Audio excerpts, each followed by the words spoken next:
मकर राशीच्या व्यक्तींनो, सध्या आपल्या आयुष्यामध्ये मोठं वादळ जाणवत नाही, पण कोणता मोठा धक्का पण नाहीये. आणि सगळं वरून व्यवस्थित तर दिसतच आहे ना, पण आतून एक सतत चालणारा ताण आहे आणि जो काही थांबायचं नावच घेत नाही. आणि तुम्ही सगळं सांभाळत आहात, घरातील जबाबदाऱ्या घेता, कामाचं ओझंही आहे, इतरांच्या अपेक्षाही आहेत आणि कोणी काही सांगितलं की तुम्ही हो म्हणता आणि कोणी जर अडचणीत आलं तर त्यांना मदत करायला पुढेही धावून जाता. पण एक गोष्ट तुम्ही करत नाही बरं का, ती म्हणजे स्वतःसाठी थांबतच नाही तुम्ही. आणि आतून तुम्हाला एकच वाक्य वारंवार विचारलं जातं की मी थकलोय पण अजून थांबू शकत नाही. आणि तुम्हाला असंही वाटतं बरं का, असंही काही गोष्टी घडतात. तुम्ही संध्याकाळी घरी येता, दरवाजा उघडता, घरात शांतता असते आणि बाहेरचा आवाज मात्र संपलेला असतो, पण आतला आवाज सुरू असतो. आणि मग तुम्ही बसता आणि मोबाईल हातात घेऊन टीव्ही सुरू करता, पण लक्ष कुठे लागत नाहीये. आणि मग मनात काय चालू असतं हे लक्षात येतंय का तुमच्या? आज जे केलं ते पुरेसं होतं का? मी योग्य दिशेने चाललोय का? आणि हे सगळं करून शेवटी मला काय मिळणार आहे? आणि कधी असंही होतं बरं का, की तुम्ही जेवायला बसता पण अन्नाची चवही तुम्हाला नीट लागत नाही, कारण मेंदू अजूनही कामातच अडकलेला आहे तुमचा.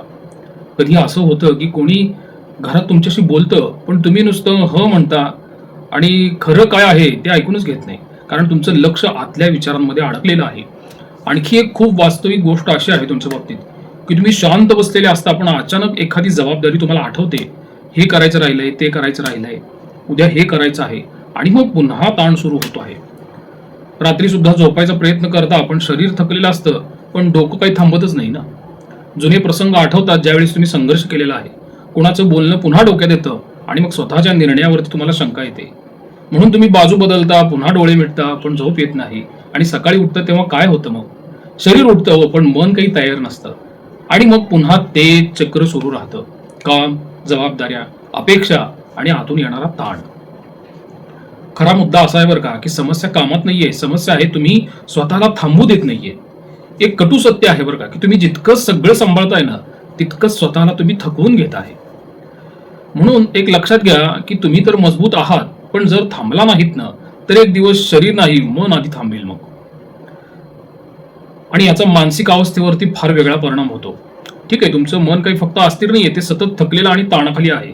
आणि तुम्हाला निर्णय घ्यायला जमत नाही असं नाहीये, पण निर्णय घेतल्यानंतर टिकून राहणं जमत नाहीये तुम्हाला. मग एक क्षणी तुम्ही पूर्ण खात्रीने ठरवता हेच योग्य आहे, पण काही वेळातच मनात शंका सुरू होते की मी काही घाई केली का, यामागे काहीतरी माझं चुकतंय का. आणि मग इथेच समस्या सुरू होत असते. तुम्ही स्वतःच्या निर्णयावरच विश्वास ठेवणं थांबवलेलं दिसून येतं. मग हळूहळू काय होतं, की प्रत्येक गोष्टीत तुम्ही दुहेरी विचार करता.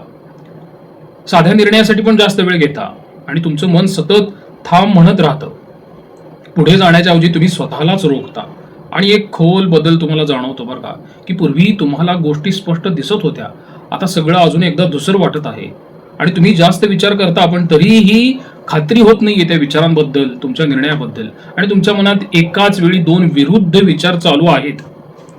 एक विचार पुढे ढकलतो, दुसरा विचार मागे ओढतो आणि तुम्ही मध्येच अडकलेला आहात सध्या तरी. म्हणून हळूहळू तुमचा मेंदू थकायला लागतोय. लहान गोष्टी सुद्धा मोठ्या वाटायला लागत आहेत आणि सध्या निर्णयासाठी ऊर्जाही लागत आहे ना.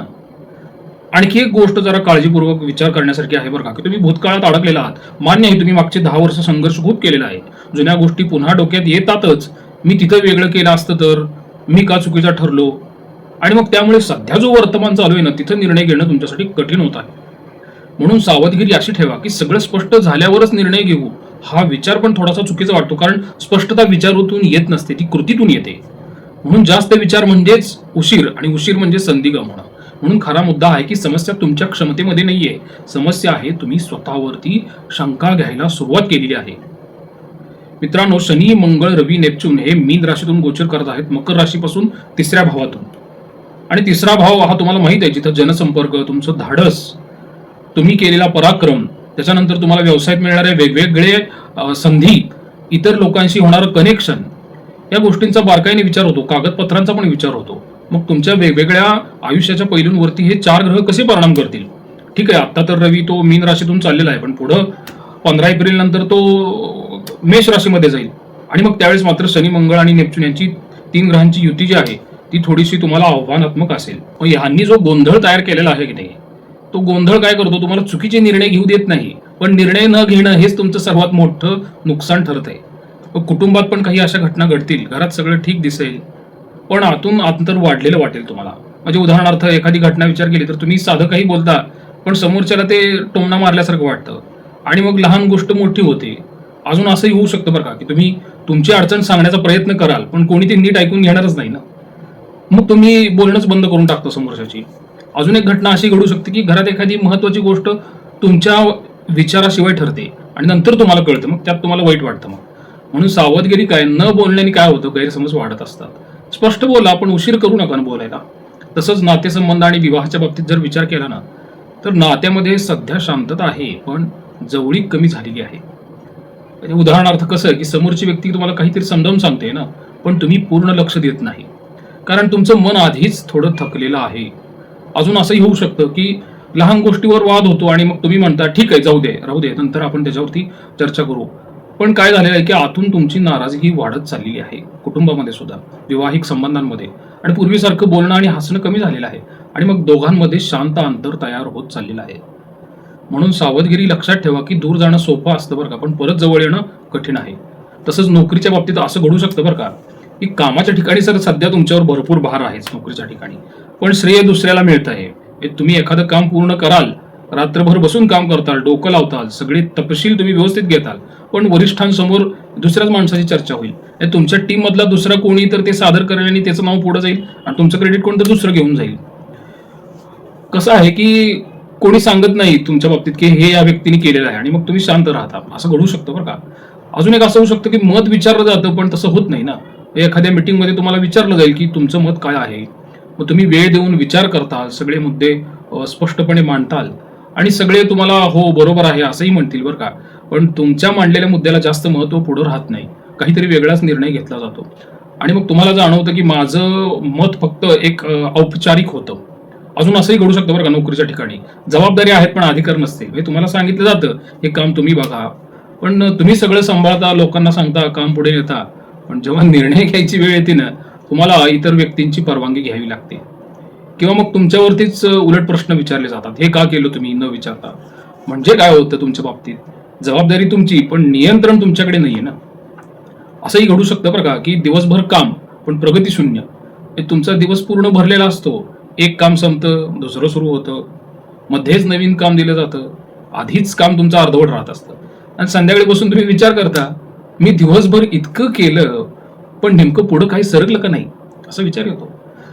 असंही घडू शकतं बरं का, की शेवटच्या क्षणी काही बदल होतात. म्हणजे तुम्ही एखादं काम पूर्ण करता, सगळं तयार असतं, खूप वेळ दिलेला असतो, कष्ट घेतलेलं असतं, पण शेवटच्या क्षणी सांगितलं जातं, की हे बदलायचं आहे. असं काय होतं, ह्याच्यामुळे तुमची मेहनत जी आहे ना, ती पूर्ण ताणली जाते. असंही होतं बरं का, की तुमच्यावर थोडासा कडकपणा येतो, इतरांना सवलती जास्त मिळतात. म्हणजे काही लोक काम ढकलतात, उशिरा करतात, तरी त्यांच्यावर काही कारवाई होत नसते. पण तुम्ही थोडा उशीर केला, की लगेच प्रश्न येत असतो, लगेच लक्ष तुमच्यावर येत असतं आणि मग तुम्हाला वाटतं, की नियम फक्त माझ्यासाठीच आहेत का? असं थोडं मकर राशीच्या बाबतीत घडू शकतं. कारण की तृतीय जे घर आहे ना, हे शनी, मंगळ, हर्षल, नेपच्यूनने सध्या इन्फेक्टेड आहे असं म्हणूया आपण त्याला. सावधगिरी काय आहे?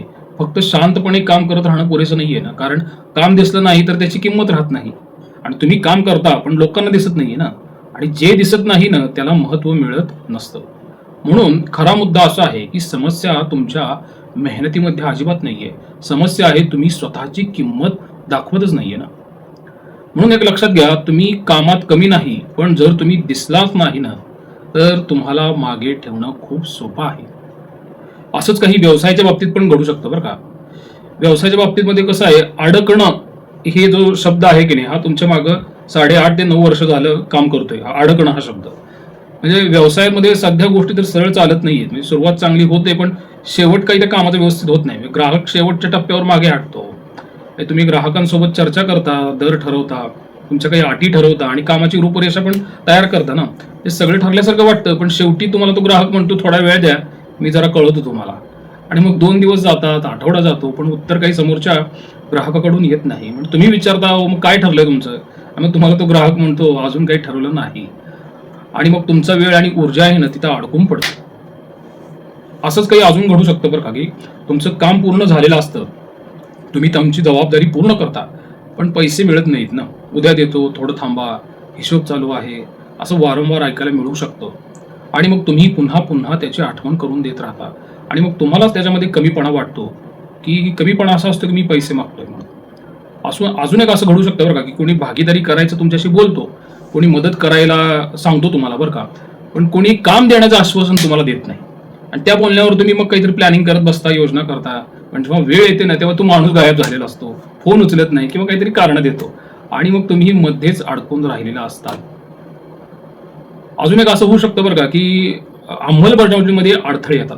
हे तुम्ही सगळं नीट प्लॅन करता, काय करायचं आहे व्यवसायात, कधी करायचं आहे, कसं करायचं आहे, पण जेव्हा इम्प्लिमेंटेशन होतो, अंमलबजावणी होते ना, त्यावेळेस अडचणी येतो. एखादा माणूसच उपलब्ध नसतो, साहित्य वेळेवर तुम्हाला व्यवसायामध्ये मिळत नाही, अचानक नवीन अडथळा येतो. म्हणजे काय होतं, की डोक्यात सगळं स्पष्ट आहे, पण प्रत्यक्षात गोष्ट पुढे जात नाहीये ना.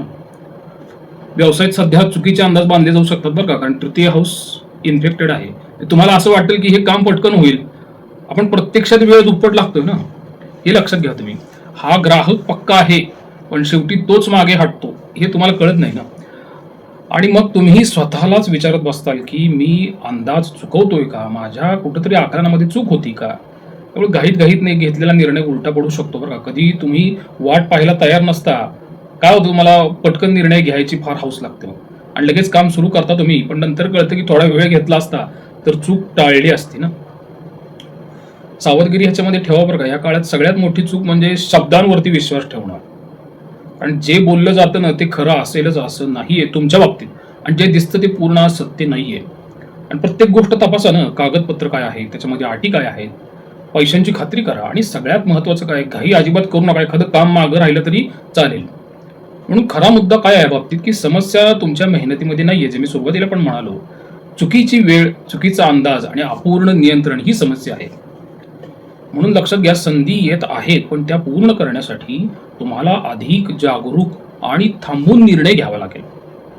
आता विद्यार्थ्यांच्या बाबतीत पण असं होऊ शकतं बरं का, की तुम्ही अभ्यासासाठी बसताल, 10-15 मिनिट काय होतं, लक्ष लागतं, पण नंतर लक्ष विचलित होऊ शकतं. कारण की एकच पान 2दा वाजता तरी लक्षात राहत नाही ना.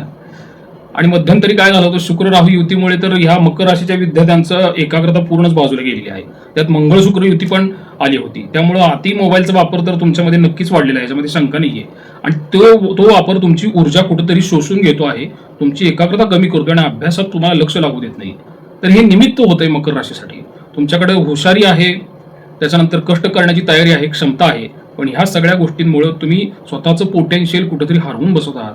तर याच्यावरती चिंतन करा, विचार करा तुम्ही. आणि विद्यार्थ्यांसाठी जर काही उपासना करायची असेल तर लक्षात घ्या, तुम्ही गणपतीची जास्तीत जास्त उपास करा. विद्यार्थी दशेमध्ये गणपतीची उपासना नेहमी अभ्यासामध्ये दिशा देण्यासाठी मदत करते, एकाग्रता वाढवण्यासाठी मदत करत असते. मी नेहमी माझ्या व्हिडिओमध्ये पण हे सांगतो की आरोग्याच्या बाबतीत सुद्धा सतत थकवा जाणत असेल, सकाळी उठायला जड वाटत असेल, काही तुमची डोकेदुखी, अंगदुखी किंवा झोप न पूर्ण होणे, आपण वृद्ध असाल तर वेळोवेळी वैद्यकीय चिकित्सा ही करणं गरजेचं आहे, हे मी सगळ्या व्हिडिओमध्ये सांगतोच. उपाय काय करायचे असेल तर सकाळी रोज सूर्याला अर्घ्य द्या. शनिवारी तुम्ही शनी मंदिरात दान करा. शांत बसून थोडं श्वासावरती लक्ष देता येतं का बघा ना, विचार करा ना, होत आहे का ते. अवघड आहे ना, पण करण्याचा प्रयत्न तर करा ना. समस्या बाहेर नाहीये, तुम्ही सगळं स्वतःवर घेता, ही समस्या आहे. आणि हे समजण्यासाठी तुम्हाला कुठेतरी शांत व्हावं लागेल ना. मित्रांनो, कर्म सिद्धांतानुसार मकर राशीचा राशीस्वामी हा शनी आहे. आणि जर तुम्ही शनी महात्म्य जर वाचलं ना, तर तुम्हाला त्याच्यातून लक्षात येईल की जनसेवा असेल, गरिबांची सेवा असेल, जे रंजलेले गांजलेले असतात ना, त्यांना तुम्ही काही ना काहीतरी मदत करत असाल ना, तर शनी महाराज कोणत्याही प्रकारे कसेही असू नका, तुम्हाला संकटातून बाहेर काढण्यासाठी ते पुढे उभे राहतात. ते हा एक गैरसमज तुमच्या मनामध्ये आहे की मला शनीची 7.5 आहे, शनीचे डह्य आहे म्हणजे मला शनी त्रास देतो, असं नाहीये ते.